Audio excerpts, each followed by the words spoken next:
All right, Shalom. I want to give all the praise, honor, and glory to Yahweh Bahasham, Yahweh Shai Bahasham Rakakwadash. Double honors to the apostles and elders of Great Millstone who taught me this truth. Shalom to the hopeful elect. I'm back with another quick lesson through the Holy Spirit, the Rakakwadash. And I wanted to go into the reason why the Lord, Yahweh Shem Shai, told his disciples not to go into any city of the Samaritans, by tying in some brief history on the city of Samaria, which was the northern kingdom of Israel, and also linking in the story of the woman of Samaria found in John chapter 4, which also ties into that history as well. All right, so Lord willing, you're edified in this lesson. All right, so this is the book of Matthew, chapter 10, and verse 5, and it reads, it says, "These 12 Yahweh Shai sent forth and commanded them, saying, go not into the way of the Gentiles, the natural heathen." All right.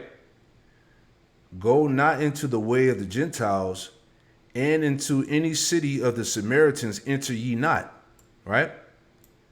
But go rather to the lost sheep of the house of Israel. So the disciples were commanded, all right, they were sent to those lost and scattered Israelites that strayed away from the covenant laws and identity.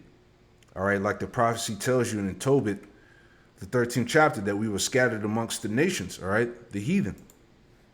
Real quick, okay? Because when you read the scriptures with understanding, you find out that the Lord has no regard for the heathen nations, man. All right, in the previous lesson that I did, showing you that the Lord is only dealing with his people. But anyway, Tobit 13:1, it says, "Then Tobit wrote a prayer of rejoicing and said, Blessed be power that liveth forever, and blessed be his kingdom. For he doeth scourge and have mercy. He leadeth down to hell and bringeth up again. Neither is there any that can avoid his hand." Verse 3 to point, "Confess him before the Gentiles, ye children of Israel, for he hath scattered us among them." See, these were those lost sheep, okay, whom the Lord told the disciples to go gather up. Okay, "Confess him before the Gentiles, ye children of Israel, for he hath scattered us among them. There declare his greatness, and extol him before all the living, for he is our Lord, and he is our power, our Father forever." Verse 5, it says, "And he will scourge us for our iniquities, and will have mercy again, and will gather us out of all nations, among whom he hath scattered us." All right, so again, there's no way around that.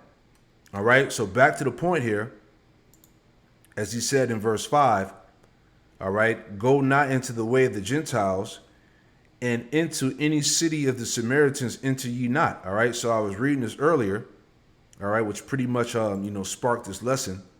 So let's go into this word Samaritans. Okay, Strong's G 4541. Samarites. Samarites. Thayer's Lexicon. Samarites. Samarites. all right, that's the Greek word for Samaritans. So it says, "A Samaritan, an inhabitant of the city of Samaria, an inhabitant of the region of Samaria." The point here in the lexicon, let's pull this up. So it says a Samaritan in ecclesiastical writings. It says the origin of the Samaritans was as follows. After Shalmaneser, others say Esarhaddon, Ezra 4 and 2, right? It says, as referred to under the preceding word, King of Assyria had sent colonists from Babylon, Cutha, Ava, Hamath, Sepharvaim into the land of Samaria, which he devastated and depopulated. All right, so let's go into the history on that real quick.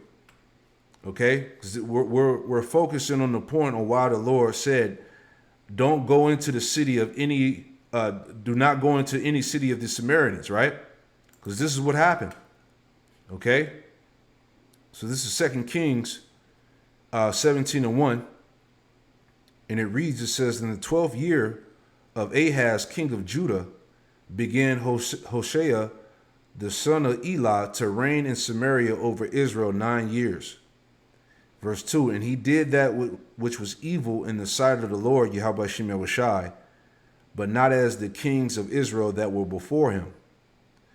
Against him came up Shalmaneser, king of Assyria, right? And this is Shalmaneser the fifth, okay, king of Assyria at this time. Against him came up Shalmaneser, king of Assyria, and Hoshea became his servant and gave him presents. Okay, verse 4, and the king of Assyria found conspiracy in Hoshea, for he had sent messengers to So king of Egypt, and brought no present to the king of Assyria, as he had done year by year. Therefore, the king of Assyria shut him up and bound him in prison. All right, verse 5, then the king of Assyria came up throughout all the land and went up to Samaria and besieged it 3 years. All right, so this history, as we're reading, all right, the northern kingdom, they went into captivity under the king of Assyria, man. All right, the king Shalmaneser the fifth. Okay, verse 6, Israel captive, right?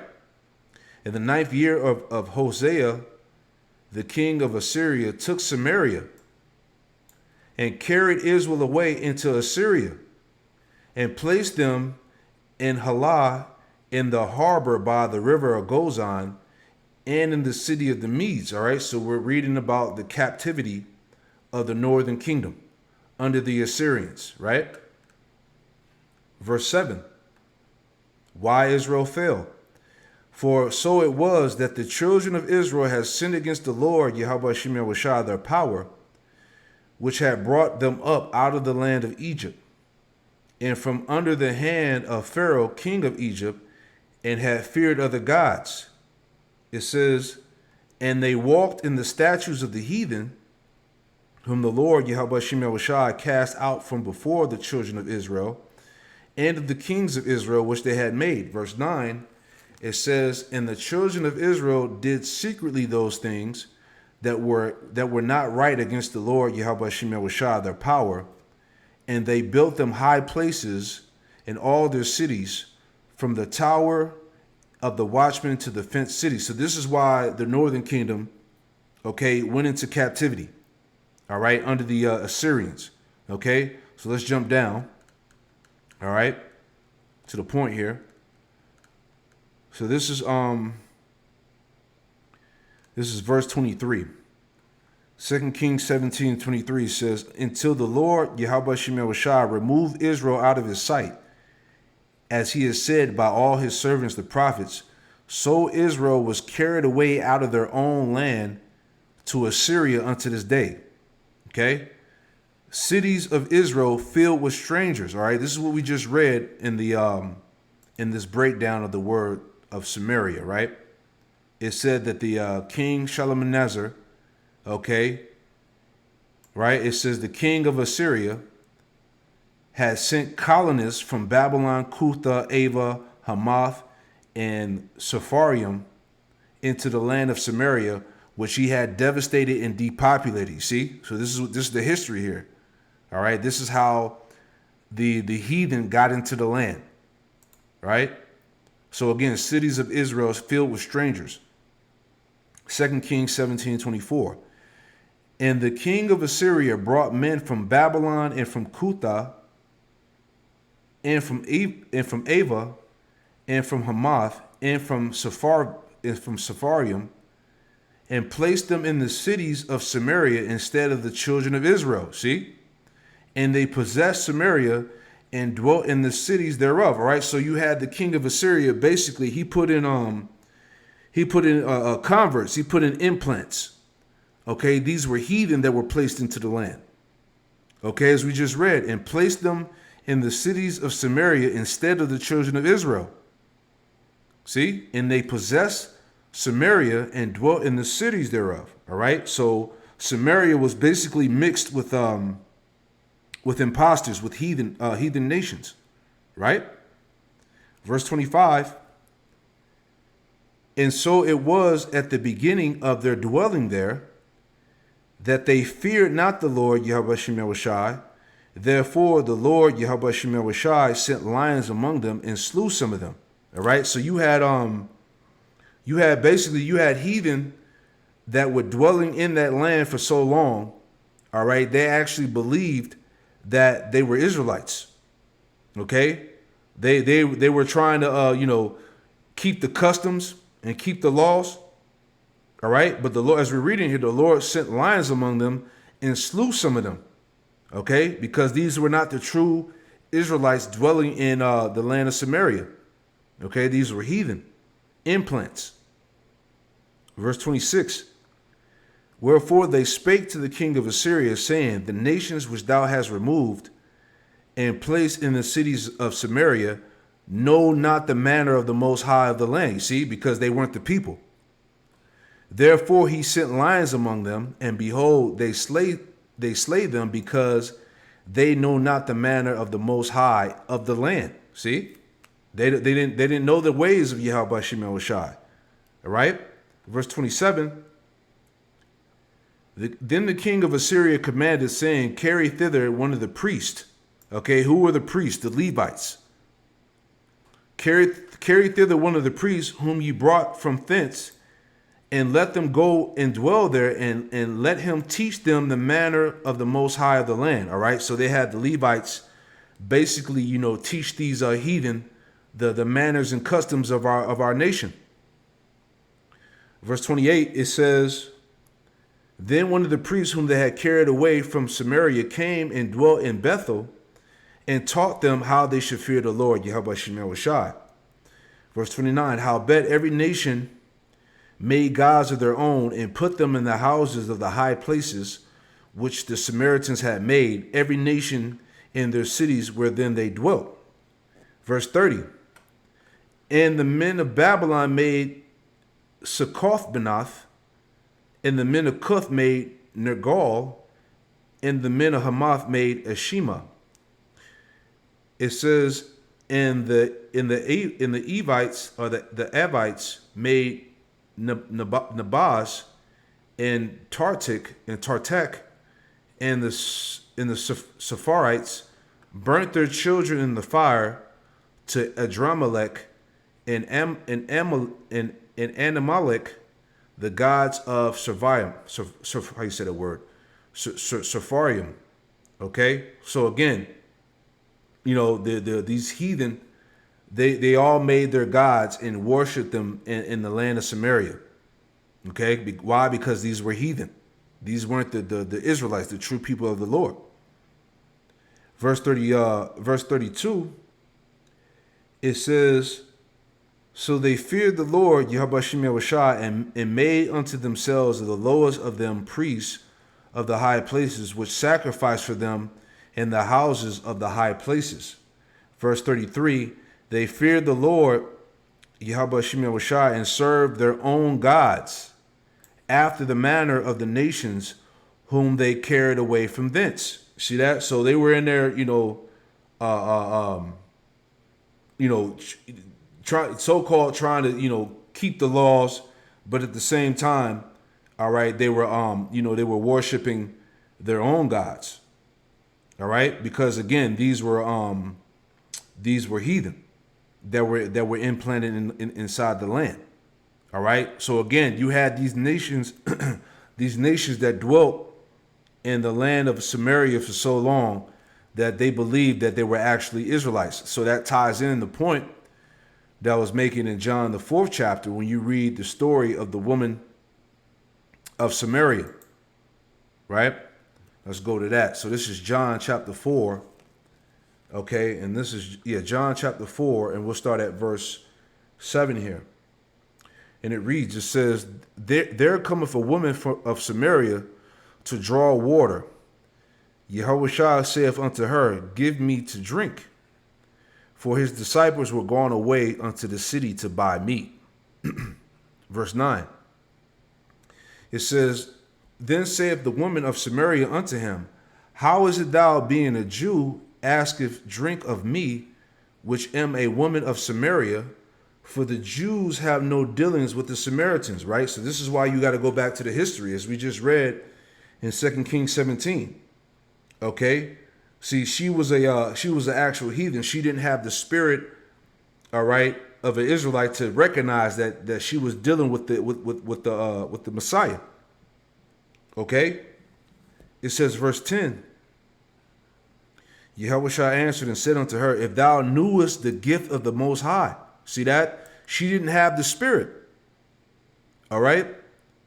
If thou knewest the gift of the Most High, and who it is that saith to thee, give me to drink, thou wouldst have asked him, and he would have given thee living water. You see that? So basically, all right, again, she didn't have the spirit to see that he was the Messiah, because the Lord is essentially testing her.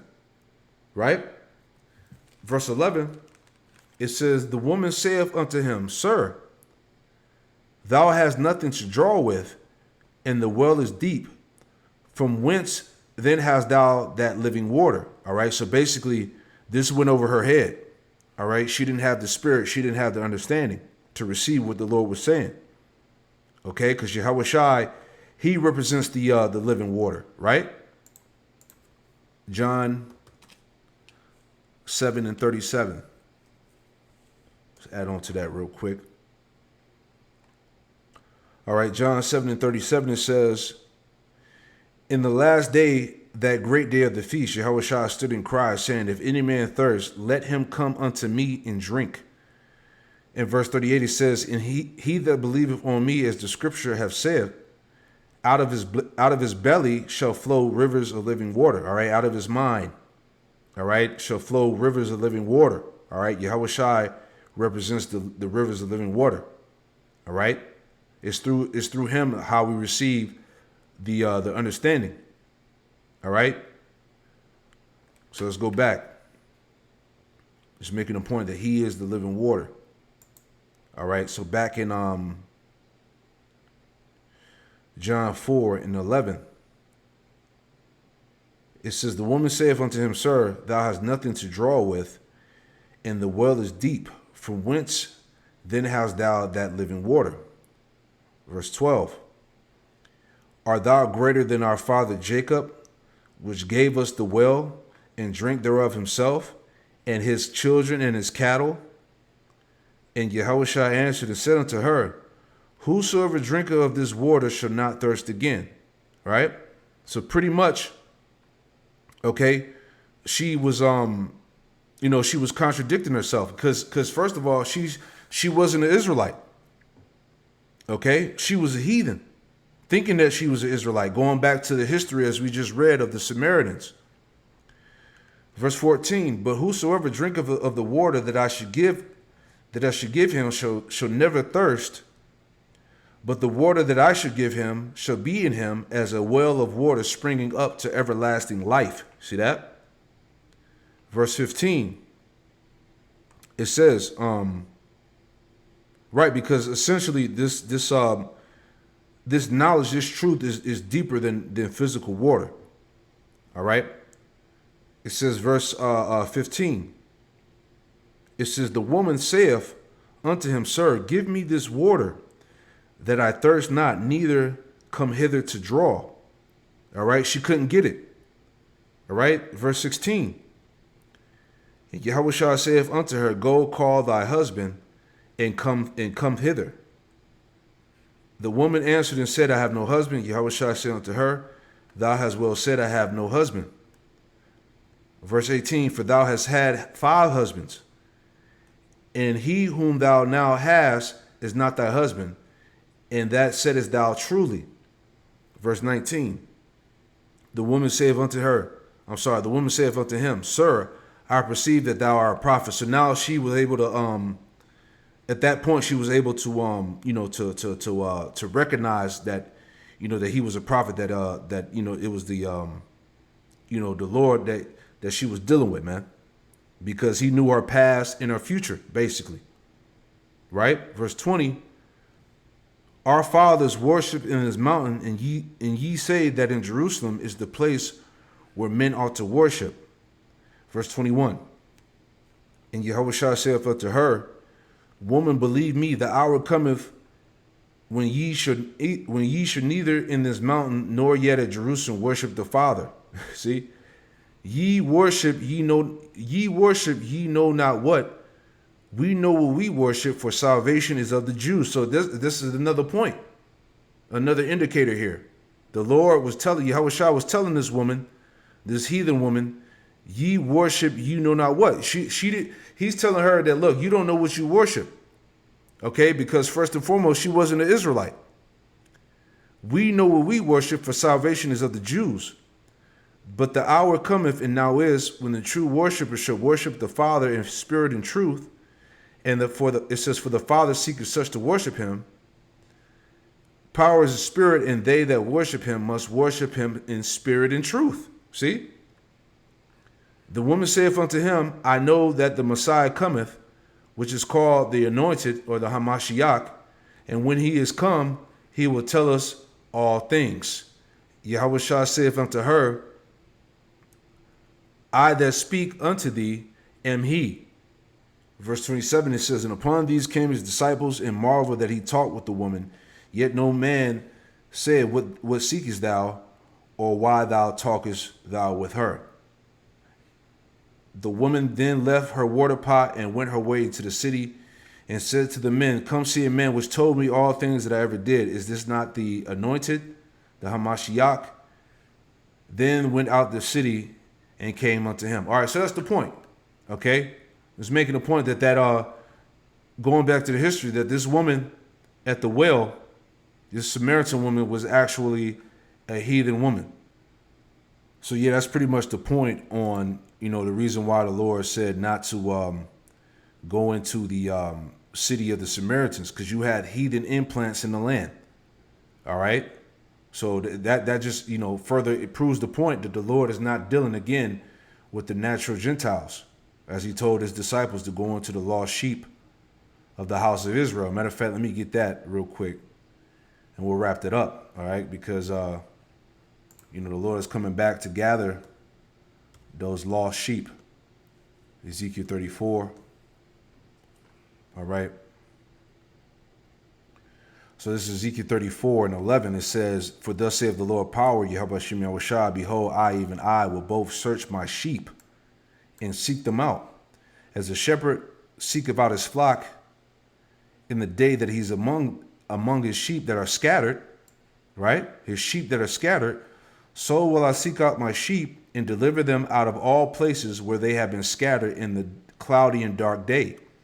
And I will bring them out from the people and gather them from the countries and bring them into their own land and feed them upon the mountains of Israel by the rivers and in all the inhabited places of the country.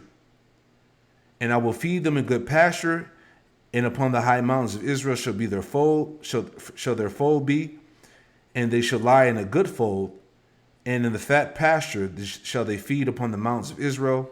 I will feed my flock and cause them to lie down, saith the Lord power, Yahweh Shem Shai. So yeah, too many points, man.